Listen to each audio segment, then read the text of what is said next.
అందరికీ నమస్కారం.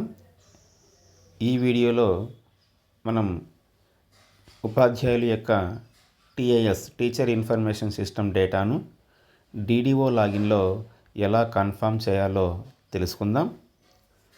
ముందుగా క్రోమ్ బ్రౌజర్ని ఓపెన్ చేయండి. క్రోమ్ బ్రౌజర్ని ఓపెన్ చేసిన తర్వాత ఇక్కడ సెర్చ్ బార్లో CSEAP అని టైప్ చేసి సెర్చ్ చేయండి.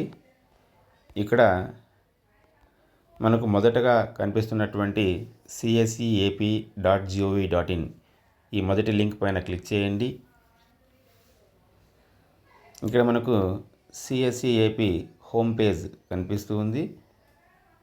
ఇక్కడ మనకు రైట్ సైడ్ టాప్ కార్నర్లో ఉన్నటువంటి లాగిన్ పైన క్లిక్ చేయండి. ఇలా క్లిక్ చేసినప్పుడు యూజర్ నేమ్ పాస్వర్డ్ మనకు అడుగుతూ ఉంది.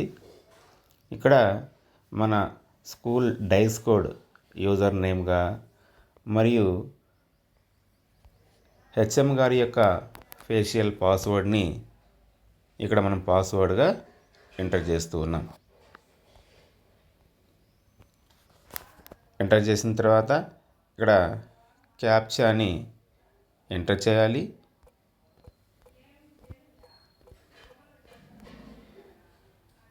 సైన్ ఇన్ పైన క్లిక్ చేయాలి.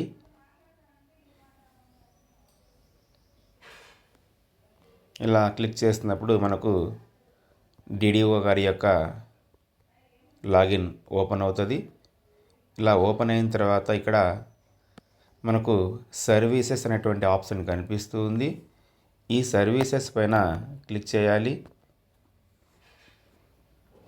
ఇలా క్లిక్ చేసినప్పుడు ఇక్కడ మనకు కొన్ని రకాల ఆప్షన్స్ కనిపిస్తూ ఉన్నాయి. అందులో R6 టీఏఎస్ అప్రూవల్స్ అని మనకు కనిపిస్తూ ఉంది. దానిపైన క్లిక్ చేయాలి. నెక్స్ట్ అప్రూవల్ ఫర్ టీఐఎస్ పైన క్లిక్ చేయాలి. ఇలా క్లిక్ చేసినప్పుడు ఇక్కడ మనకు మన డిస్ట్రిక్ట్ చూపిస్తూ ఉంది. డివిజన్ని సెలెక్ట్ చేసుకోవాలి. అలాగే మనం వర్క్ చేస్తున్నటువంటి మండలంని సెలెక్ట్ చేసుకోవాలి. అలాగే ఇక్కడ మన స్కూల్ని సెలెక్ట్ చేసుకోవాలి. ఆ మండలంలో ఉన్నటువంటి అన్ని స్కూల్స్ మనకి ఇక్కడ కనిపిస్తూ ఉన్నాయి. ఇందులో మన స్కూల్ని సెలెక్ట్ చేసుకోవాలి. గో మీద క్లిక్ చేయాలి. ఇలా క్లిక్ చేసినప్పుడు ఇక్కడ మన పాఠశాలలో ఉన్నటువంటి ఉపాధ్యాయుల యొక్క డేటా అంతా కనిపిస్తూ ఉంది. ఇక్కడ ప్రతి ఉపాధ్యాయునికి ఎదురుగా చివరలో ఎడిట్ డీటెయిల్స్ అనేటువంటి ఆప్షన్ కనిపిస్తూ ఉంది. అలాగే అన్ఫ్రీజ్ అనేటువంటి మరొక ఆప్షన్ మనకి ఇక్కడ కనిపిస్తూ ఉంది. ఇక్కడ కొంతమంది పేర్లకు ఎదురుగా అన్ఫ్రీజ్ అని చెప్పి ఉంది. కొంతమంది పేర్లకు ఎదురుగా NA నాట్ అప్లికబుల్ అని చెప్పి ఉంది. ఎందుకు అలా ఉంది అంటే NA అని ఎవరికైతే ఉందో వారి యొక్క వ్యక్తిగత లాగిన్లో టీఐఎస్ను కన్ఫర్మ్ చేశారు అని అర్థం. సో అన్ఫ్రీజ్ ఉన్నటువంటి వారికి ఇక్కడ డిడిఓ గారి లాగిన్లో అన్ఫ్రీజ్ మీద క్లిక్ చేస్తే మళ్ళీ వారి యొక్క వ్యక్తిగత లాగిన్లో ఎడిట్ చేసుకోవడానికి అవకాశం కల్పించబడుతుంది.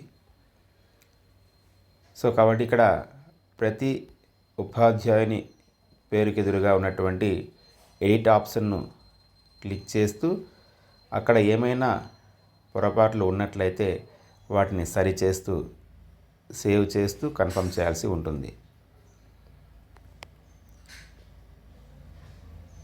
ఇక్కడ ఒక పేరును ఒక ఉపాధ్యాయుని యొక్క డేటాను ఓపెన్ చేస్తున్నాం.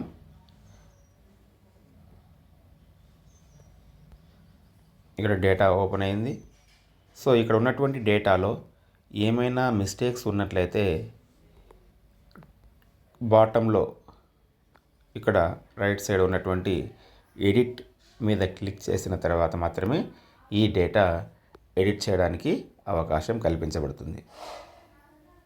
ఎడిట్ మీద క్లిక్ చేసి ఏమైనా మిస్టేక్స్ ఉన్నట్లయితే సరిచేసి సేవ్ చేయాలి. సేవ్ చేసిన తర్వాత నెక్స్ట్ మీద క్లిక్ చేయాలి. నెక్స్ట్ మీద క్లిక్ చేసినప్పుడు నెక్స్ట్ డీటెయిల్స్ ఏవైతే ఉన్నాయో ఎడ్యుకేషనల్ డీటెయిల్స్కి వెళ్ళడం జరుగుతుంది. సో అక్కడ కూడా డేటా సరి చూసుకొని మిస్టేక్స్ ఉన్నట్లయితే ఎడిట్ ఆప్షన్ ద్వారా ఎడిట్ చేసి సేవ్ చేసి మళ్ళీ నెక్స్ట్ మీద క్లిక్ చేయవలసి ఉంటుంది. సో ఆ తర్వాత మనకు ఆ ఉపాధ్యాయానికి సంబంధించినటువంటి అపాయింట్మెంట్ డీటెయిల్స్ కనిపిస్తూ ఉన్నాయి. సో వీటిని కూడా సరి చూసుకొని నెక్స్ట్ మీద క్లిక్ చేయాలి.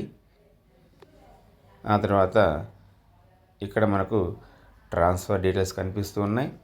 సో వీటిని కూడా మనము ఒకసారి క్రాస్ చెక్ చేసుకున్న తర్వాత సేవ్ చేసి నెక్స్ట్ మీద క్లిక్ చేయాలి. ఆ తర్వాత చివరగా మనకు ప్రొఫెషనల్ డీటెయిల్స్ కనిపిస్తూ ఉన్నాయి. సో వీటిని సేవ్ చేసిన తర్వాత మనకి ఇక్కడ ప్రివ్యూ కనిపిస్తూ ఉంది.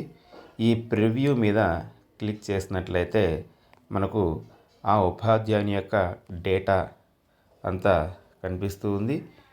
సో డేటా ఒకసారి సరి చూసుకొని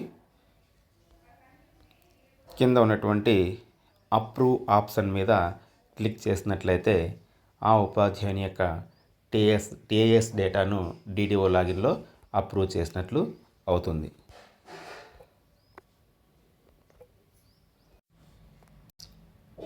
సో ఇక్కడ అన్ఫ్రీజ్ చేయకుండానే డిడిఓ లాగిన్లో వారి యొక్క డేటాను ఎడిట్ చేసి అప్రూవ్ చేయవచ్చు. లేదు వ్యక్తిగత లాగిన్లో కరెక్షన్ చేసుకొని కన్ఫర్మ్ చేయాలి అనేటికంటే అన్ఫ్రీజ్ ఆప్షన్ ద్వారా అన్ఫ్రీజ్ ఆప్షన్ పైన క్లిక్ చేసి ముందుకు వెళ్ళవచ్చు అన్నమాట. థ్యాంక్ యూ అండి. ఈ వీడియో మీకు నచ్చినట్లయితే లైక్ చేయండి మరియు సబ్స్క్రైబ్ చేయండి. ధన్యవాదాలు.